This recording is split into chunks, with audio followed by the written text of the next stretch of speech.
চাৰিওফালৰ পৰা এখন শুৱনি গাঁও। চালে চকুৰোৱা গাঁওখনৰ পৰিৱেশ।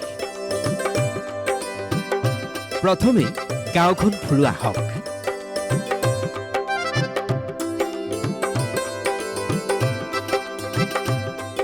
বোকাখাটৰ সমীপৱৰ্তী কাৰ্বি আংলঙৰ মাদক দ্ৰব্য নিষিদ্ধ এখন স্বচ্ছ জনজাতীয় গাঁও। দৃশ্যটো দেখাৰ লগে লগে আপোনাৰো চাগে মন প্ৰাণ জোৰ পৰি গৈছে। সেউজীয়া পৰিৱেশেৰে আৱৰি আছে গাঁওখনক। প্ৰকৃতিৰ ৰম্যভূমি কাৰ্বি আংলং আৰু গোলাঘাট জিলাৰ বোকাখাটৰ সমীপৱৰ্তী এই সৰু গাঁওখনৰ নাম হৈছে বাপুৰাম টকবি গাঁও। পাহাৰীয়া সৌন্দৰ্যৰ মাজত এই গাঁওখন গাঁওবাসীৰ প্ৰচেষ্টাত আকৰ্ষণীয় হৈ উঠিছে। কাৰণ প্ৰতিঘৰ মানুহৰ পদূলিত একোটাকৈ বাঁহৰ ডাষ্টবিন। প্ৰতিটো পৰিয়ালে যাতে নিজৰ পদূলিৰ লগতে ঘৰখন সুন্দৰকৈ ৰাখে তাৰ বাবে গাঁওখনত নিৰ্দেশনা জাৰি কৰা হৈছে।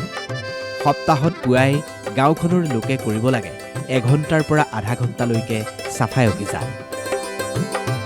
উদ্দেশ্য ক'বলৈ গ'লে আধ্যাত্মিক স্থান হিচাপে নাম প্ৰাৰ্থনা যেনেকৈ আমি স্নান কৰা বা এটা সাজ পোছাক লৈ যেনেকৈ আমি মন্দিৰত প্ৰৱেশ কৰোঁ, ঠিক তেনেকৈ নিজা ঘৰ বা নিজা গাঁওখন স্বচ্ছতাৰূপে গঢ় দিয়াটো একে কথা। গাঁওখনত নিষিদ্ধ নিচাযুক্ত বা মাদক দ্ৰব্যৰ প্ৰয়োভৰ দোকানসমূহত বিক্ৰী কৰিব নোৱাৰিব কোনো ধৰণৰ নিচাজাতীয় দ্ৰব্য। আৰু যি লোকেই এই নিয়ম নামানিব তেওঁলোক ৰোষত পৰিব গাঁওবাসী। লগতে গাঁওখনত থকা এভাগ মন্দিৰে সোণত সুৱগা চৰাইছে। কিন্তু গাঁওবাসীৰ একান্ত প্ৰচেষ্টাৰ ফলত আটকধুনীয়া হৈ পৰা গাঁওখনৰ ৰাস্তা পদূলিৰ অৱস্থা যথেষ্ট অনুন্নত বুলি অভিযোগ কৰিছে গাঁওবাসীয়ে।